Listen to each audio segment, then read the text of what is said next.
ایک روایت میں آپ کے سامنے پیش کرتا ہوں، شعبان کی عظمت کیا ہے سنیے۔ اس میں جو روایت ہے تفسیر ساوی میں فرماتے ہیں کہ رسول کریم صلی اللہ علیہ وسلم 13 شعبان کی رات کو کھڑے ہوئے، اور یہ مہینہ اسی لیے زیادہ افضل بھی ہے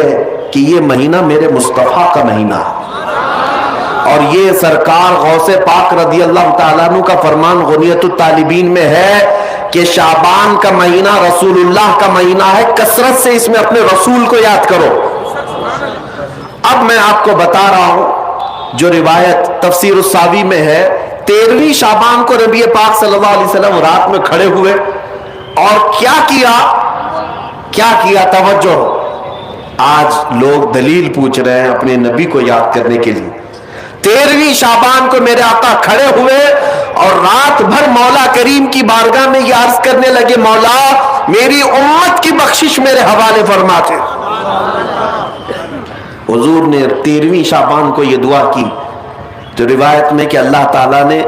اجازت عطا کی کہ آپ کی 1/3 امت کی بخشش آپ کے حوالے، آپ شفاعت کر سکتے ہیں۔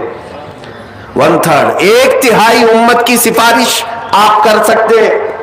14ویں رات کو پھر میرے آقا صلی اللہ علیہ وسلم کھڑے ہوئے، رات بھر عرض کرنے لگے، مولا میری امت کی شفاعت میرے حوالے کر دے، ان کی بخشش میرے حوالے کر دے۔ اللہ رب العزت نے 14ویں شعبان میں نبی پاک صلی اللہ تعالی علیہ وسلم کو حکم فرمایا،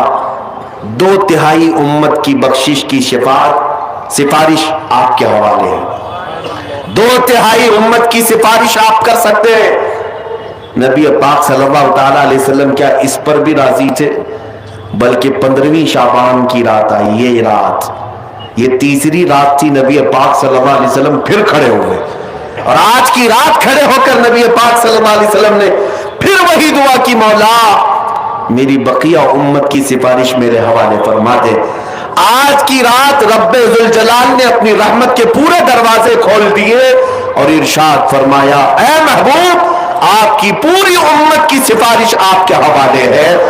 سوائے اس مشرک کے، سوائے اس کافر کے جو آپ سے منہ پھیر کر بھاگتا ہے، اس کی سفارش آپ کے حوالے نہیں، اس کا حساب تو اللہ قیامت کے دن خدا پر لے گا۔ آج کی رات میرے عزیزوں، میرے نبی پاک صلی اللہ تعالی علیہ وسلم کو مکمل شفاعت کرنے کا اختیار دیا گیا ہے، پوری امت کی شفاعت، پوری امت کی شفاعت۔ شفاعت کا مطلب کیا ہے؟ اللہ کی بارگاہ میں سفارش کریں گے، سفارش کریں گے۔ بخشنا تو مولا کا ہی کام ہے، مغفرت تو رب تعالیٰ کی شان ہے۔ اب سنیے، حضرت عبداللہ ابن عباس رضی اللہ تعالیٰ عنہ سے منقول جو حدیث میں نے آپ کو بتائی، 5 راتیں جو دعاؤں کی قبولیت کی ہیں، اسی طرح آپ سے ایک اور روایت ہے، آپ نے فرمایا کہ آج کی رات اللہ تبارک و تعالی اتنے لوگوں کو معاف فرماتا ہے، یہ ترمذی کی حدیث ہے، اتنے لوگوں کو معاف فرماتا ہے کہ بنو کلب ایک قبیلہ تھا جس کی بکریوں کے بال ہیں، اتنے لوگوں کو اللہ جہنم سے آزاد فرماتا ہے۔ یہ ساری حدیثیں پڑھنا چاہیں تو کتابوں میں موجود ہیں، میں آپ کو صرف چکھا رہا ہوں اس لیے کہ آپ بھی یاد نہیں رکھیں گے۔ الحمدللہ یہاں پر سنیوں کا مجمع ہے اور اکثر ہمارا معمول یہی ہے، ہمارا تو معمول یہی ہے، بہت سارے لوگ، ہم اپنوں میں یہ نہیں کہتے کہ جو لوگ یہ کہتے ہیں میلاد کہاں سے ثابت ہے،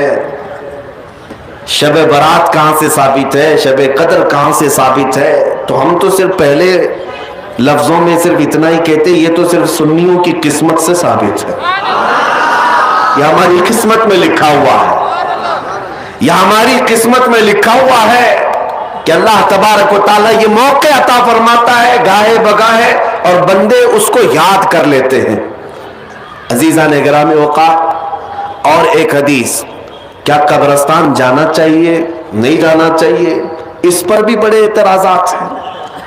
خزانۃ الروایات بحوالہ فتاوی رضویہ شریف اعلیٰ حضرت نے بھی نقل فرمایا کہ آج کی رات روحیں تمہارے گھروں میں آتی ہیں، قبروں پر جتنے بھی